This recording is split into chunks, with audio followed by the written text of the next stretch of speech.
Bom dia, boa tarde, boa noite, sejam bem-vindos ao canal.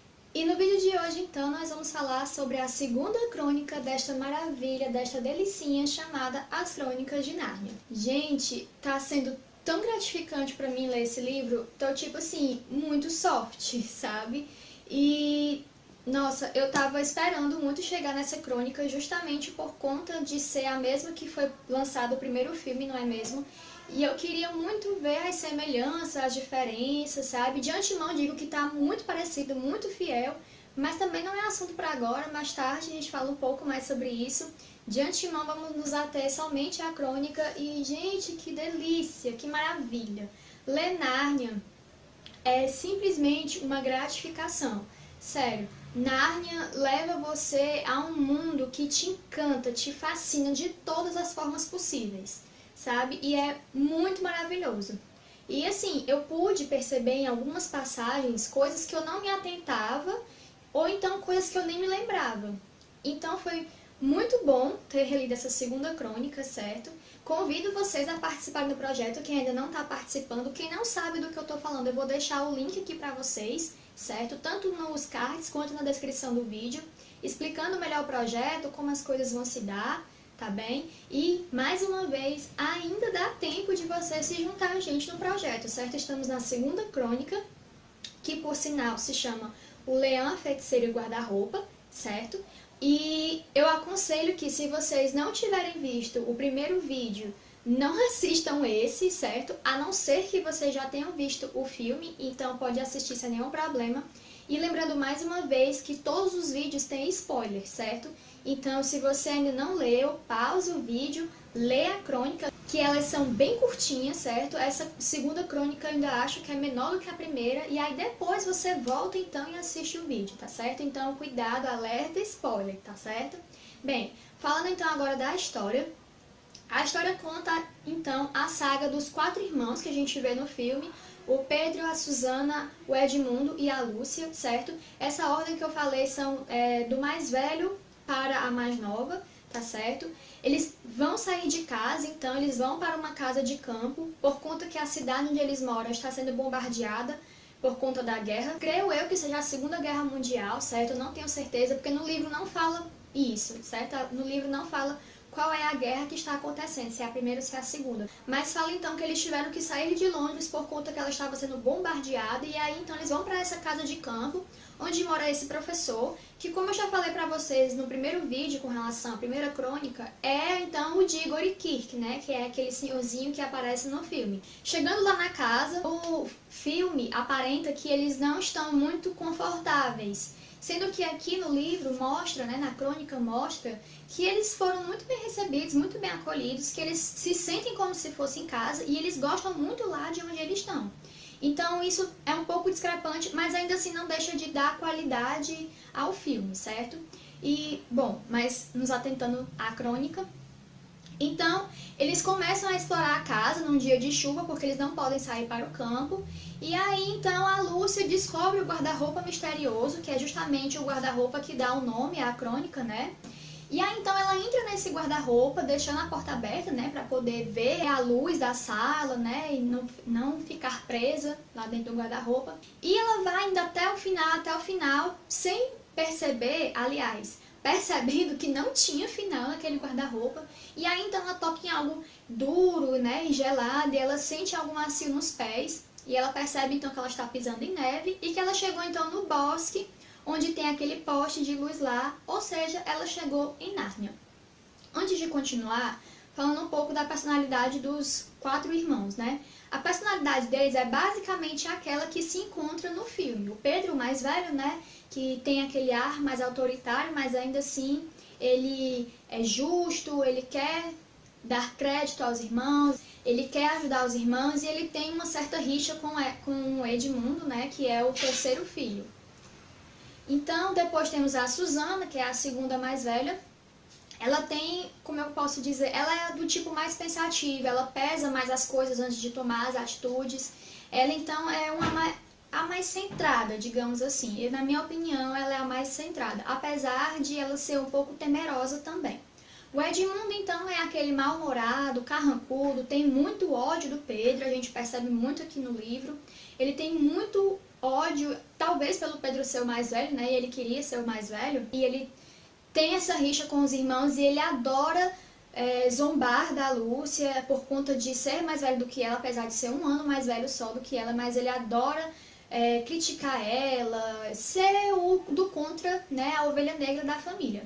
E nós temos então a Lúcia, que é simplesmente a mais fofa, a mais maravilhosa. Ela é super carinhosa, ela é muito fantasiosa, apesar de sempre dizer a verdade. Ela é uma menina muito doce também, muito caridosa.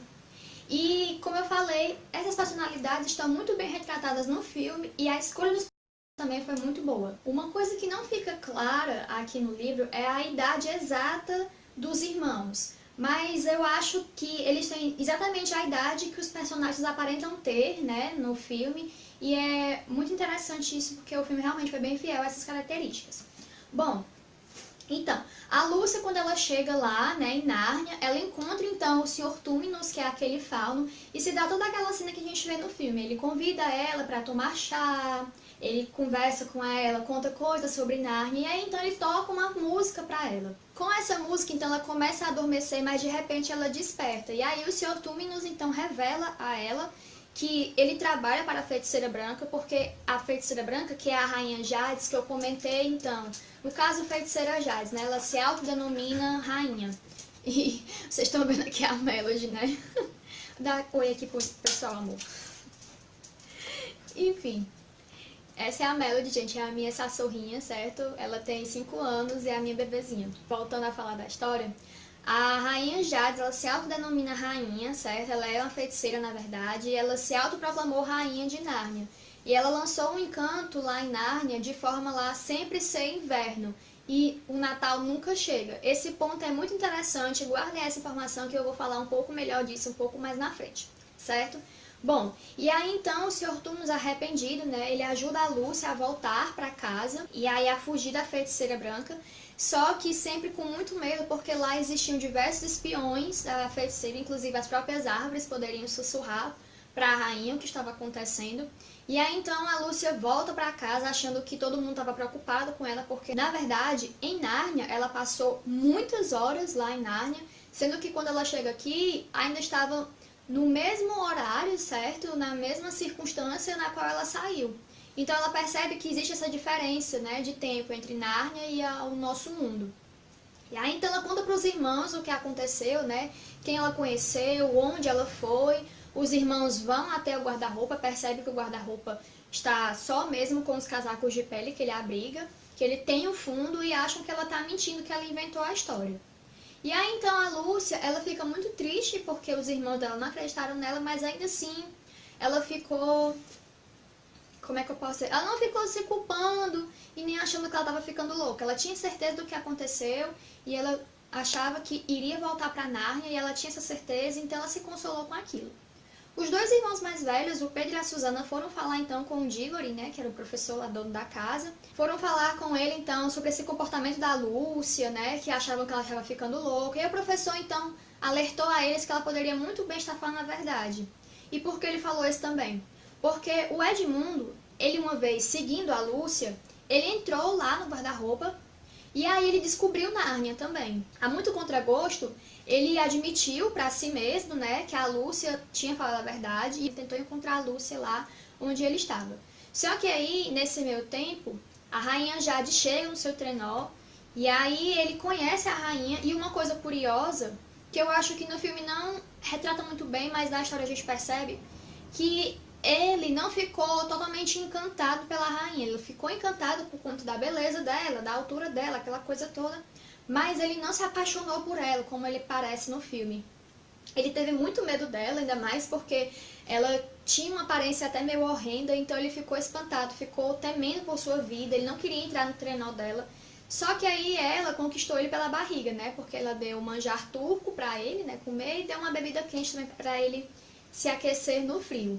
E aí então acabou que o Edmundo falou que eram 4 irmãos, né? Ele mais 3, e que os 3 moravam em tal lugar, aquela coisa toda. E a rainha, engabelando o menino, né, pediu que ele levasse os outros irmãos para lá. Ela faria do Edmundo príncipe, depois rei, e os irmãos dele seriam então meio que os serviçais dele. E aí o Edmundo, com essa ideia na cabeça, né, com essas fantasias, acreditando que pudesse ser verdade tudo isso, apesar de sentir que a rainha era cruel, era maléfica, concordou em fazer isso para ela. E aí então quando ela foi embora, a Lúcia chega lá, encontra o Edmundo, ela fala que estava na casa do Sr. Túminos, e aí então ela explica que o Sr. Túminos falou da feiticeira branca, que ela era uma pessoa ruim, aquela coisa toda, e o Edmundo fica meio assim, mas ainda assim ele não quer dar o crédito à Lúcia.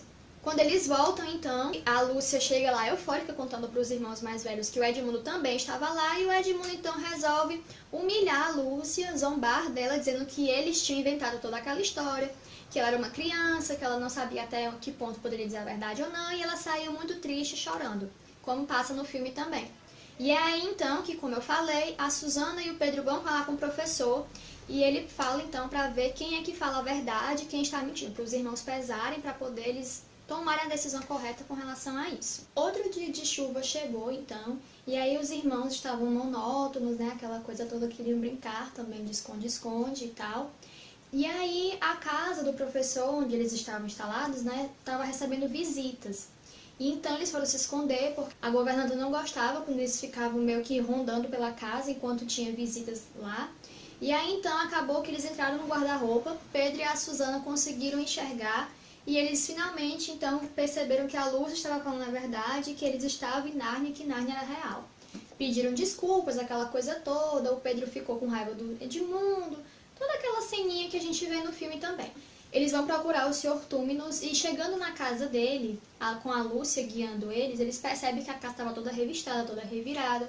O Sr. Túminos não estava lá, mas tinha uma carta então dizendo, né, que ele tinha sido preso porque ele estava malcomunado com os inimigos da rainha, inclusive os humanos, no caso por ter abrigado a Lúcia. Eles ficam muito preocupados, muito temerosos, e eles resolvem então perguntar para um passarinho que eles viram lá, né, onde estaria o Sr. Túminos, e ele guia eles então até o Sr. Castor. O Sr. Castor e a sua mulher vão explicar as profecias que tem com relação aos 4 irmãos, vão explicar sobre Nárnia. E uma coisa que eu acho muito interessante no filme é porque, assim, na crônica, os castores já dizem logo quem é Aslan, no sentido de dizer o que ele é, tipo, é um leão. Então, eles dizem logo para os irmãos que ele é um leão. E eu gosto muito no filme porque eles ficam sem saber quem é Aslan, porque eles acham que é uma pessoa, ou então uma entidade, alguma coisa assim. E no filme eles se surpreendem quando eles veem que é um leão. Então eu gosto mais disso no filme do que na história. Eu achei mais interessante. E aí então o Edmundo escuta tudo, vai contar para a rainha, né, o que ele escutou. E aí eles vão atrás do Edmundo também. E começa então a questão de ir atrás do Edmundo e também de ir atrás de Aslan. Só que aí eles percebem que para ajudar o Edmundo, somente Aslan, porque somente ele tem o poder de combater a feiticeira branca. E aí então eles vão atrás de Aslan e com o passar dos dias na viagem, eles percebem que a neve está derretendo, que os riachos estão começando a ser mais ouvidos, e eles percebem então que a mágica da feiticeira branca está enfraquecendo, o que é um sinal de que Aslan está voltando, porque eles falam também no livro que o Aslan, ele não fica muito tempo num canto, ele não pode ser domesticado. Tem até uma passagem que fala isso, que é muito interessante, eu vou ler para vocês. Ele há de vir e há de ir-se, num dia poderão vê-lo, no outro não. Não gosta que o prendam, e, naturalmente, há outros países que o preocupam. Mas não faz mal, ele virá muitas vezes. O importante é não pressioná-lo, porque, como sabem, ele é selvagem. Não se trata de um leão domesticado. Então é para mostrar que o Aslan nem sempre fica em Nárnia. Ele vai e volta, não se sabe quando nem como, mas ele tem essas transições. No meio da viagem, eles encontram então Papai Noel, que quando eu assisti o filme eu não compreendi muito bem qual era o sentido de Papai Noel ter aparecido. Aí no livro explica que esses personagens, que por mais que não existam no nosso mundo, estão presentes em Nárnia, mas há uma explicação melhor e foi aí que então eu compreendi o sentido dele ter aparecido. Porque assim, lembra que eu falei pra vocês que por mais que sempre fosse inverno, nunca o Natal chegava? Então, Papai Noel, com a sua chegada, demonstra que a magia da feiticeira estava enfraquecendo. e que o Natal então tinha chegado.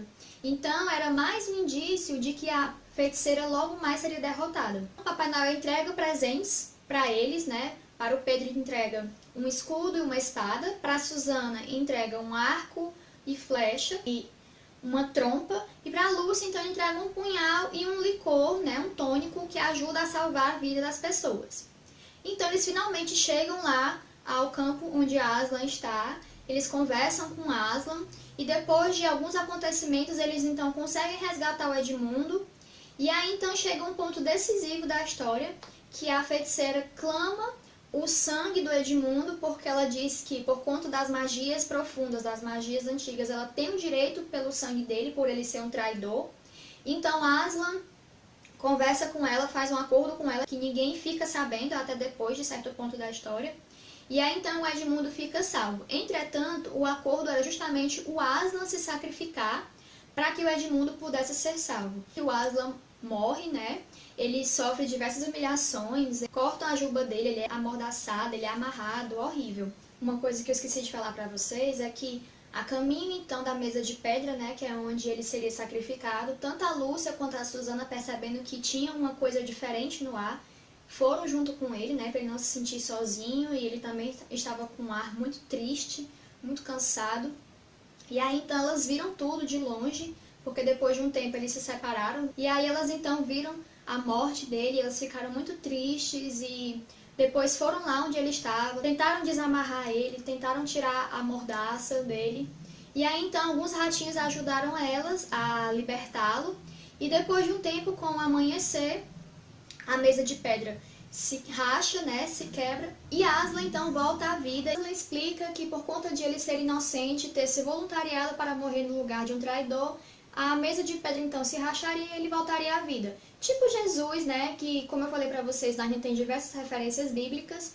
Então, assim como Jesus, ele se sacrifica para salvar, né, os pecadores, né, um pecador, no caso o Edmundo, e aí ele ressuscita então, não em 3 dias, mas ainda assim ele ressuscita. Eles vão libertar os prisioneiros do castelo da Feiticeira Branca e vão então para a batalha que está acontecendo. Inclusive o Pedro e o Edmundo estavam lá lutando já contra a feiticeira e o seu exército. Aslan chega, derrota a feiticeira, mata ela, e aí então tanto o Edmundo quanto o Pedro, quanto a Susana, quanto a Lúcia são coroados reis e rainhas de Nárnia e vão governar, né, com muita justiça, com fidelidade, cada um recebe um epíteto. O Pedro então recebe de Pedro o Magnífico, a Susana de a Gentil, Edmundo o Justo e Lúcia a Destemida. Bem, então depois da coroação dos reis e rainhas de Nárnia, Aslan volta a desaparecer, mas com aquela promessa de que um dia ele irá retornar quando precisarem dele.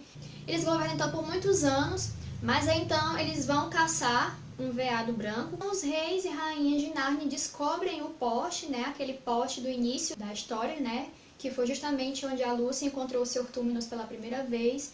E aí então eles acabam encontrando o caminho de volta para a casa deles, e quando eles voltam então pelo guarda-roupa, eles voltam para a mesma época em que eles estavam, né, como crianças e adolescentes, pré-adolescentes no caso, e também eles voltam para a mesma hora em que eles tinham entrado no guarda-roupa, que foi justamente quando teve aquela visita na casa, aquela coisa toda. Eles vão falar com o professor, vão explicar tudo o que aconteceu, e o professor fala que Nárnia é aquela coisa de que não tem hora nem lugar. Eles irão voltar, mas que não adiantasse procurar, porque quando fosse a hora, eles iriam voltar, iriam ser chamados. Então, mais uma crônica lida, maravilhosa, assim, muito bacana. Falando do filme, então, eu gostei muito do filme, é esplêndido, é fantástico, ele é muito fiel à história, e eu tendo a preferir o filme do que a crônica, porque eu acho que ele casou melhor alguns fatos, alguns acontecimentos, deixou mais amarradinho, então eu prefiro mais o filme do que a história, mas a história é maravilhosa, traz complementos muito bons também, e sensacional, gente, Nárnia é incrível. Então, não deixem de ver esse vídeo, espero que tenham gostado também. Se gostarem, não esqueça de deixar o seu joinha, ajudar a compartilhar, porque ajuda muito mesmo o crescimento do canal. Um beijo bem grande, tchauzinho!